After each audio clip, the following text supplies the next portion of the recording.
nice to be here. Thank you. I was asked to speak to you today about health and wellness because it's something that I'm very passionate about and have been involved with in both my personal and professional life for well over 30 years. My own journey of wellness started in 1979 when I was diagnosed with celiac disease. At the time I was diagnosed, fewer than 100 people in Canada were afflicted with this disease. There was very little information about it, both in the non-medical and the medical fields at that particular time. I spent 3 weeks at Toronto General having bone marrow tests, blood tests, dietary changes, nutritional counseling, psychological counseling, x-rays, and much more stuff that filled the days, including being bombarded with questions from annoying but inquisitive med students. Fast forward 2 years. I decided to follow my husband and my boyfriend at the time, now my husband of 30 years, out to Newfoundland. And the fall after I moved there in 1980, I became extremely ill with acute ulcerative colitis. For those of you that are unfamiliar with the disease, it is the most painful experience one could go through. And I spent 3 months in the health sciences in St. John's, and another 3 months in and out of the hospital, having a total of 26 units of blood replaced at a time when HIV was rampant in blood transfusions. The health sciences was the first and only hospital at the time that would screen blood transfusions for viruses, and that's what kept me HIV-free.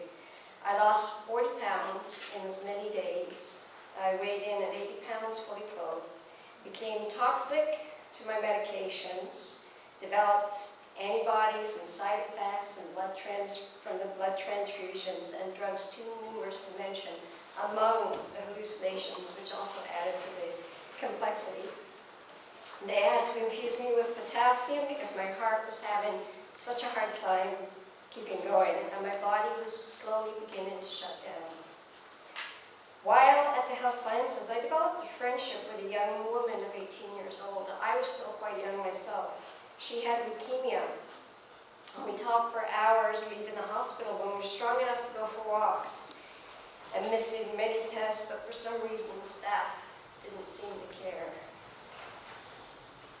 In one of our long conversations, my friend showed me this picture of a little baby boy, and I can remember this picture so vividly.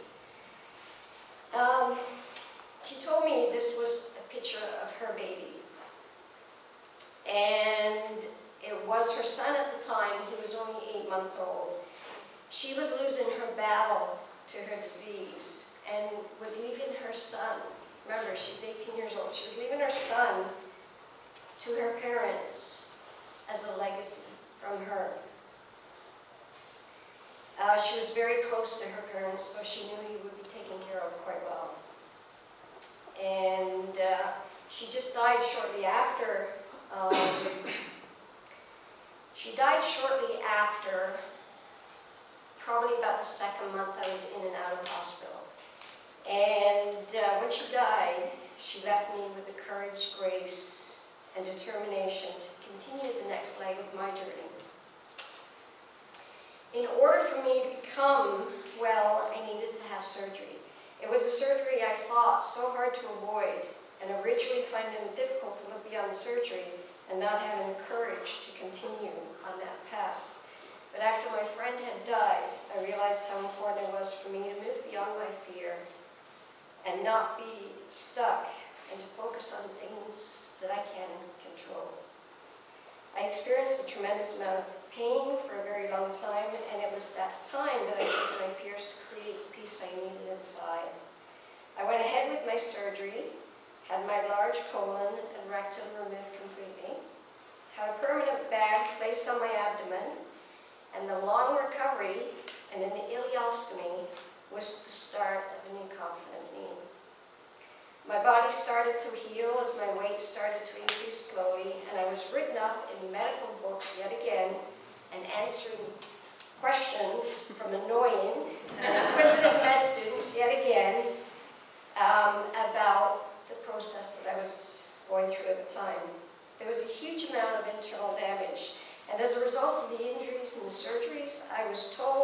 not have babies.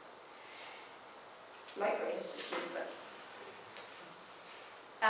3 daughters and 2 grandchildren later, I stand before you to tell you anything is possible.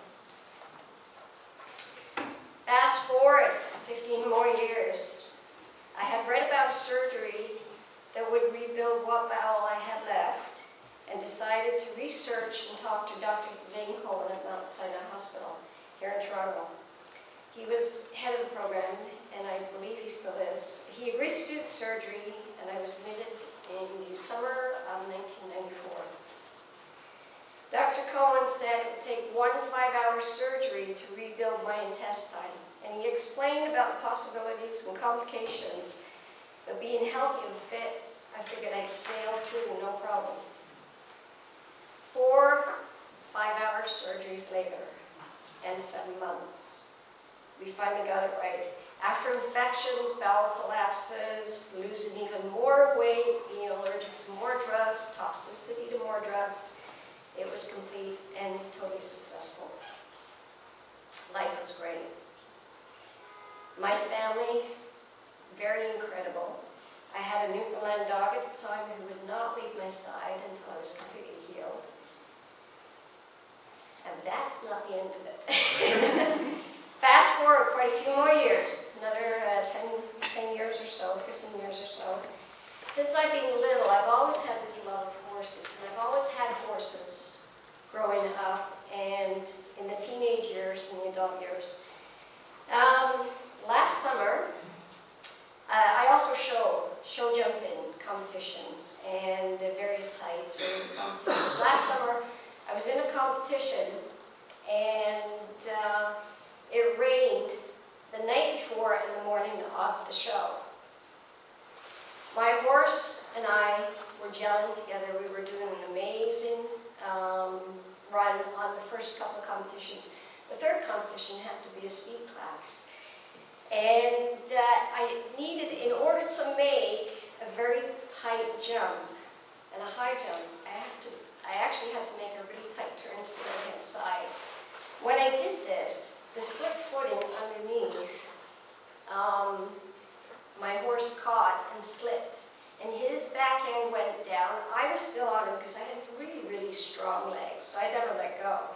I went down with him, and as he landed on the sand, he started rolling over on top of me, splaying my pelvic bone open. Ouch.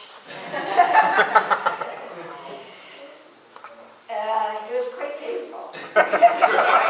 No. Just thinking I had torn muscle. I always take the lighter side of things.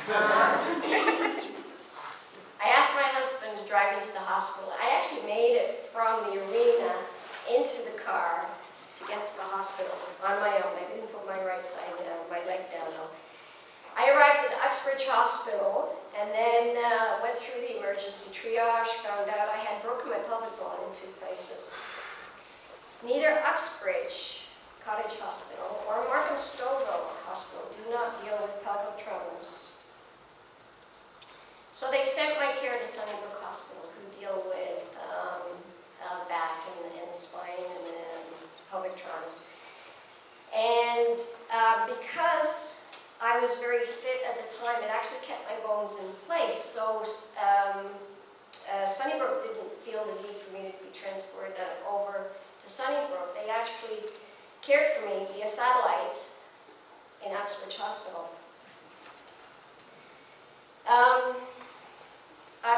As a result of the broken bone, I was unable to put any weight on my right side for a total of 5 months. In the hospital, I was prescribed the usual pain pills and needles, but this time I actually refused to take them. I used meditation and self-hypnosis to get myself through the pain, and it is the best medicine I have ever used. It was, not only did it relieve my pain, but the nurses came to understand the power and strength of the mind, body, and soul. They would peek in to make sure that they did not disturb me, and if I was meditating, they would actually patiently wait until I was finished to give me the test that I needed to take. And the only way I could leave the hospital was if I was actually able to walk up and down one step on crutches. So, being the person I am, I asked the physiotherapist to help me, and knowing how painful it would be, I was determined to complete this task, because that was the only way I was going to go home.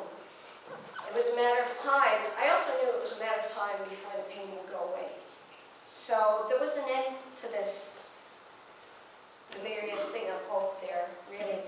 I am a lifestyle coach, and my clients come to me for numerous reasons, helping them understand that they can indeed take back their power through inspiration, hope, and knowing the body, mind, and soul are actually capable of anything. This is a wonderful and powerful tool in healing. I chose to continue my path even with my blocks I encountered, and I actually have been given my last rites, been blessed with a wonderful family, have met and been inspired by many people. I see, hear, and feel angelic presence often, and I believe in the capability of knowing we have the capacity to create greatness and strength within our worlds by being present. Albert Einstein was once quoted as saying, there are two ways to live. You can live as if nothing is a miracle, or you can live as if everything is a miracle. I choose to live as if everything is a miracle. Thank you.